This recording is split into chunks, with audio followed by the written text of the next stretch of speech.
à sacrifier des vies, et c'est pour toujours mettre 2 pas en avant et en remettre 4 ou 5 en arrière. Vous me permettrez de passer sur le deuxième point, c'est sur la soi-disant radiation de Barthélémy Dias de l'Assemblée nationale. Je voudrais d'abord dire que je n'ai jamais souhaité siéger à l'Assemblée nationale pour cette 15e législature, et je l'avais déjà indiqué.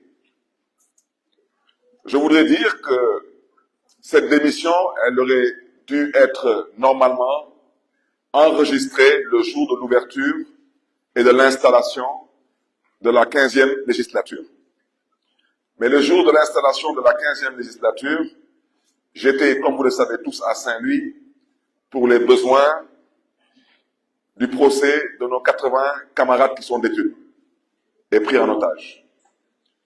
Et par respect à l'institution, j'avais écrit donc une lettre pour m'excuser auprès de le ou de la présidente de l'Assemblée nationale et j'avais indiqué les raisons de mon absence.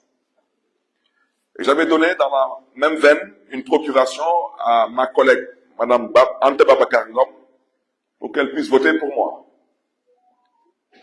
Et je voudrais dire que je me réjouis d'abord du fait aujourd'hui que ce soit l'honorable député Pape Djibril Fall qui me remplacera à l'Assemblée nationale.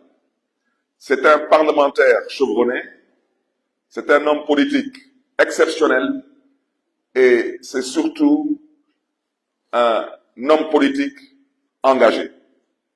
Mais j'insiste là-dessus parce que Pape Djibril, c'est tout de même un garçon qui a réussi à rentrer pour la première fois à l'Assemblée nationale sans coalition.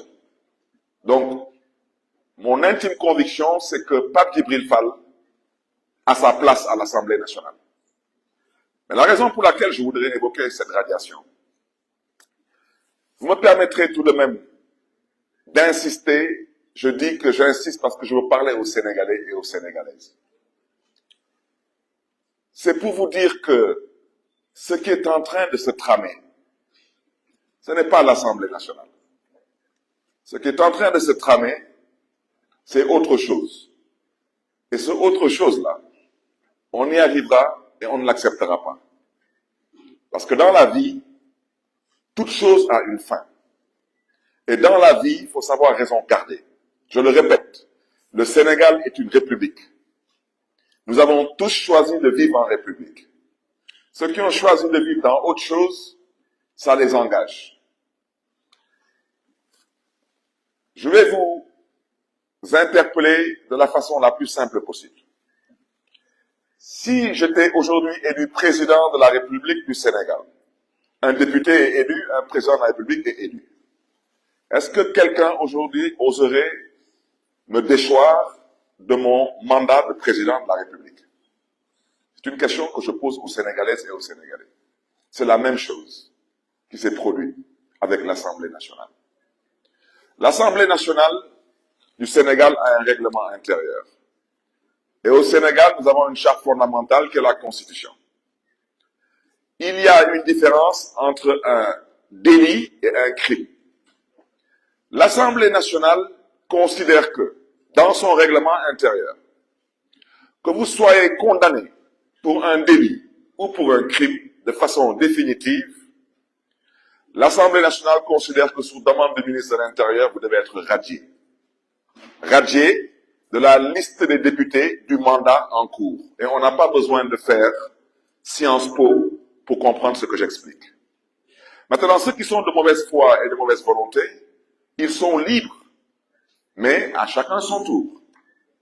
Et franchement, pour ceux qui se réjouissent de cette radiation, vous me permettrez de vous dire que, je le dis et je le répète, en toute humilité, je n'ai pas ma place dans cette Assemblée nationale du Sénégal, pour des raisons qui me sont propres.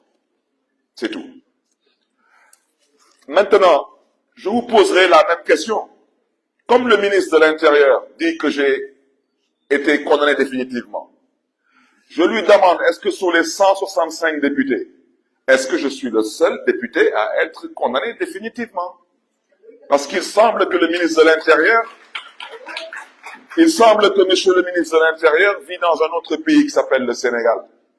Je lui rappelle qu'au Sénégal, je ne suis pas le seul homme politique à avoir été récemment condamné définitivement. Et au passage, j'aimerais aussi indiquer aux uns et aux autres que la condamnation définitive, ce n'est pas la décision de la Cour suprême. Non, la Cour suprême ne juge pas. La Cour suprême, elle constate des faits, des procédures. Et la preuve, quand on nous juge à la Cour suprême, on n'est pas présent, parce qu'on ne nous juge pas. La condamnation définitive, elle intervient lors de la décision de la Cour d'appel. Alors, je rappelle que la Cour d'appel m'a condamné définitivement en 2017. 2017, on est en quelle année?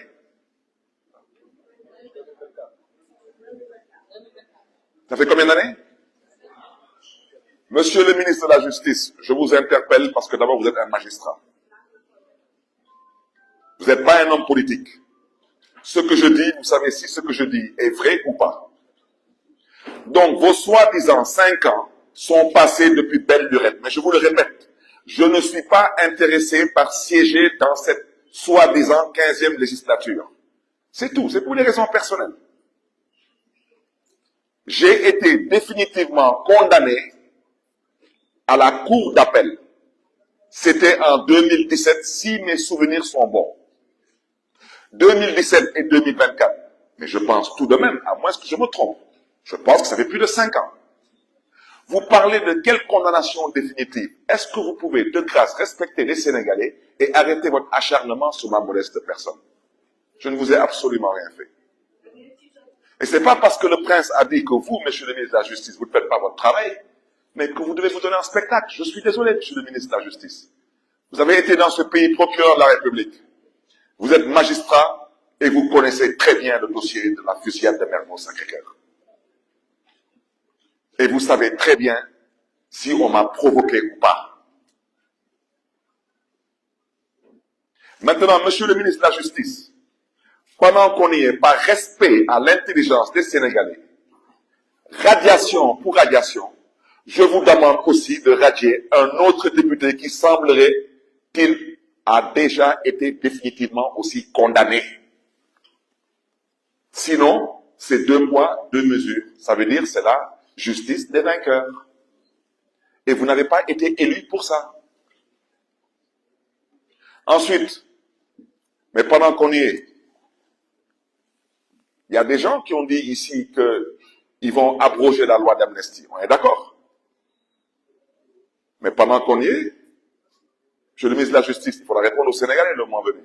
Si on abroge la loi d'amnistie,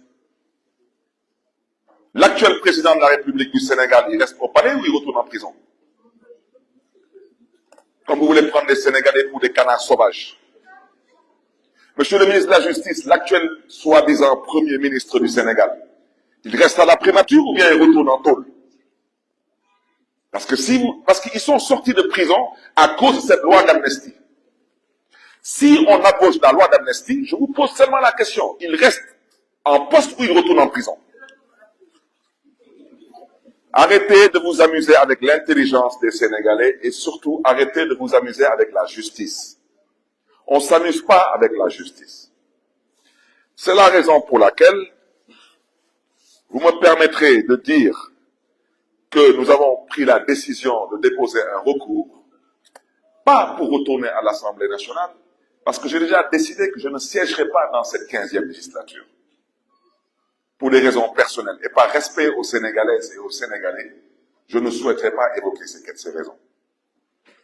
Mais nous voudrons aujourd'hui, à travers ce recours, que les Sénégalais puissent voir eux-mêmes si les tenants actuels du pouvoir sont des personnes sérieuses ou pas, des personnes de confiance ou pas, des personnes qui croient en l'état de droit ou pas. Parce que vous ne pouvez pas me radier et laisser d'autres personnes qui sont définitivement condamnées à l'Assemblée nationale, au prétexte que soi-disant, ils auraient suspendu leur mandat. Ils sont eux, condamnés définitivement, Et eux, ils ont été condamnés il y a moins de 5 ans. Donc, eux, ils méritent d'être radiés, mais pas moi. Moi, j'ai été condamné il y a plus de 5 ans. Et je le répète, la condamnation définitive, c'est celle qui est prononcée par la Cour d'appel et non par la Cour suprême. La Cour suprême ne juge pas. Et vous savez très bien de quoi je parle. Et tous les experts du droit peuvent confirmer ce que je dis.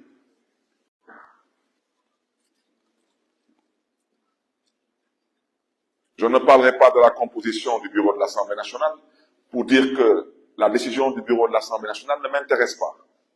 Parce que je n'ai pas le temps de polémiquer sur des gens qui sont animés que de pouvoir plus ou moins exécuter des commandes politiques.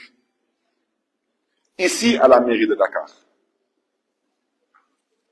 le maire de Dakar, il est élu au suffrage direct. Le président de l'Assemblée nationale du Sénégal n'est pas élu au suffrage direct. Quand le maire de Dakar est élu au suffrage direct, les autres membres du bureau sont élus au suffrage indirect. C'est pourquoi ici, le premier adjoint était un homme. Cette même justice nous a dit ce bureau n'est pas valable, vous devez le reprendre. Voici ce qui nous a poussé à reprendre la composition du bureau municipal de la